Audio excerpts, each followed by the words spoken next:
Alright, so this latest chapter of One Punch Man was very interesting, as we would have Saitama serious punch one of God's avatars, as well as the unlikely duo of Garou and Metal Bat. Previously, Garou, Flashy Flash, and Platinum S were in the midst of their three-way clash, as our boy Flash, despite giving it his all, could not hang with these two, especially not without his sword.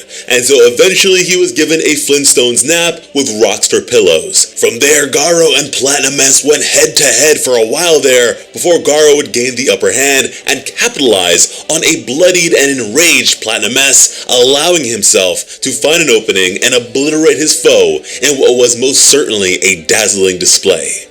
Meanwhile, as Tatsumaki laid on the ground injured and exhausted, the visage of Blast would appear before her.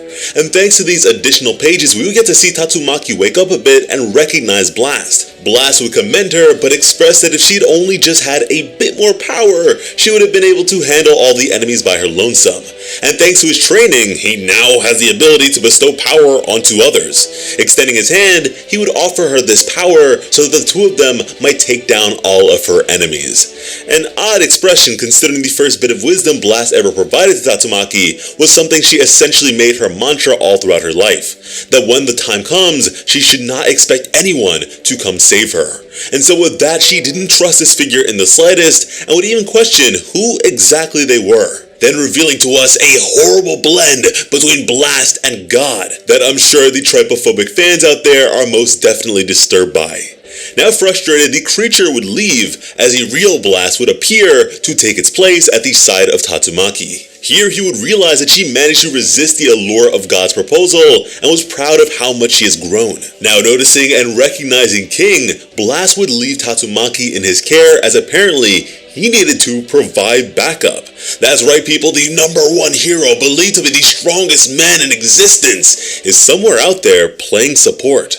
Doing so alongside a whole slew of others in what is one of the most exciting and hype prospects in One Punch Man right now.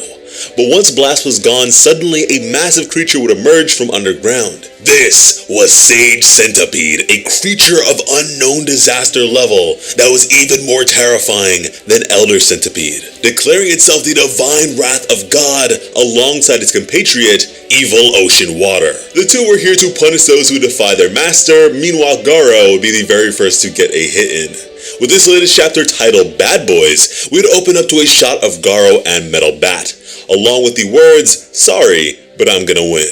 From there, we have the beginning of our evacuation, starting off with the B-class heroes and some others by way of a military helicopter. Needle Star would express that just when they thought the mission was over, two new colossal threats suddenly arrived, as Mizuki would wonder if they had called the helicopter too soon, as Sekingar would just yell at the both of them to get to the chopper. Meanwhile, Garou would continue to face Sage Centipede, expressing that an underling of God was no match for someone with moves intended to terrify God.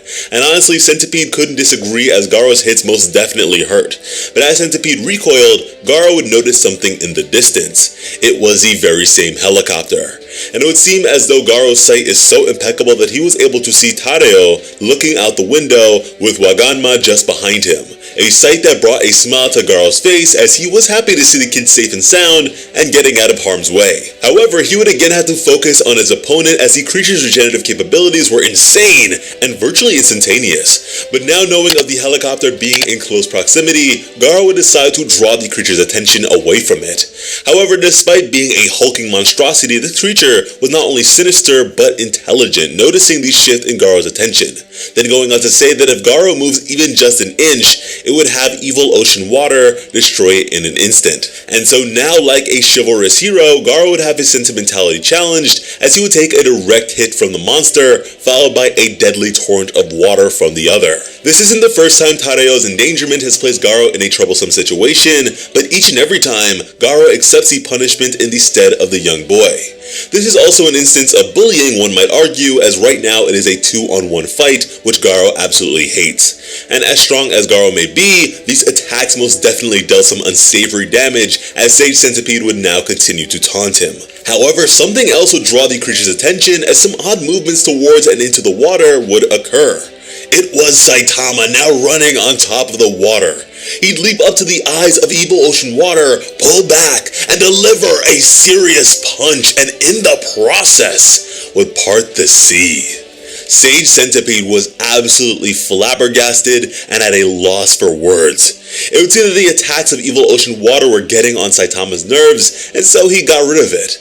And after doing so, the aircraft carrier previously overtaken by the monster would be exposed and noticed by Saitama. However, the ship was now too damaged to steer, and Saitama would decide to help them out, but there wasn't exactly anywhere for him to stand and hold on to it. And so, like the absolutely ridiculously overpowered person he is, Saitama decided to embed his feet in the ship and use the damn thing like a surfboard. Yeah, you heard me right. Saitama, after splitting the ocean, used a nuclear aircraft carrier as a surfboard.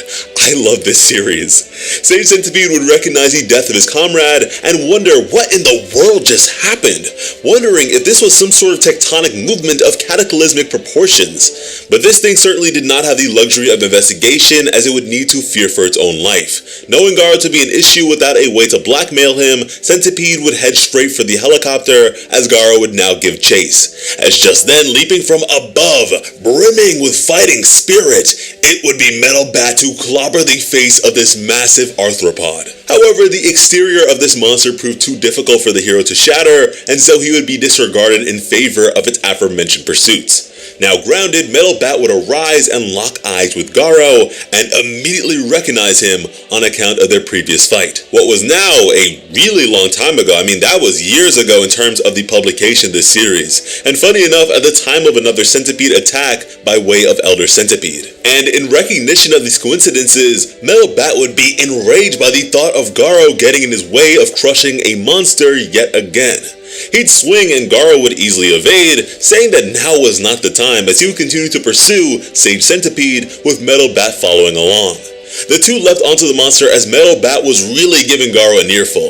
He'd speak of the hero hunter showing his true colors by becoming a full monster now, before the two would notice yet another helicopter overhead, this one being a whole lot closer. It was a noose chopper that Sage Centipede would immediately try to attack, but in seeing this, Metal Bat would rush forward at blistering speeds and defend them. Meanwhile, Garou would jump onto the helicopter directly, going on to terrify those inside as the cameras continued to roll before leaping off much to Metal Bat's shock. But what was even more alarming was the sudden kick of Garou's hurtling in Metal Bat's direction.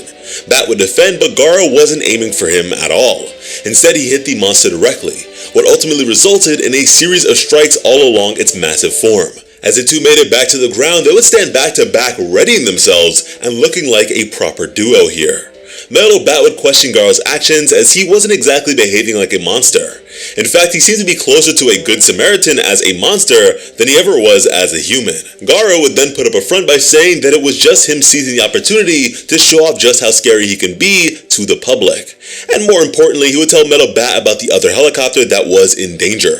He'd bring up the mission of the heroes being to protect some kid who happened to be on the inside, and so he'd urge the hero to help him distract the thing enough for them all to escape, despite not expecting much from him. Furthermore, labeling Metal Bat to be better off as a decoy, which would really piss off Metal Bat, as he would place his boot on Garou's head in refusal of being ordered around. He wasn't about to team up with some monster who'd beat him up before, even if he was being a good guy all of a sudden, again bringing up the past. Garou would then retaliate by saying how he was just about ready to roll that Metal Bat pack up when he was only just a human, so who was this man trying to get crazy with? Not only that, but saving the kid should be his top priority as an S-class hero.